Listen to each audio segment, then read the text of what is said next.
সেই স্বাদ পাহাড়ি মালটা আমাদের লালমাই পাহাড়ের মালটা নিচে পাহাড়ের মধ্যে এই যে মালটা বাগান মালটাও আছে কিছু নিচে নামলে আর কি আপনাদেরকে মালটা দেখাইতে পারবো নামতে একটু কষ্ট হবে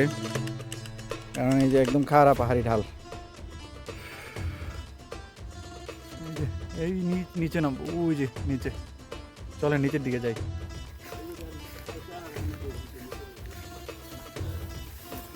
ভাবতে হবে মোটামুটি ভাবতে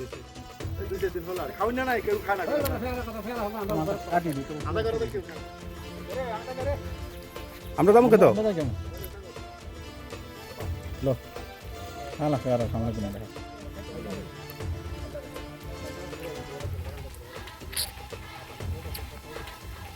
সেই স্বাদ পাহাড়ি মালটা আমাদের লালমাই পাহাড়ের মালটা আর কোনো অংশে কম না সেই স্বাদ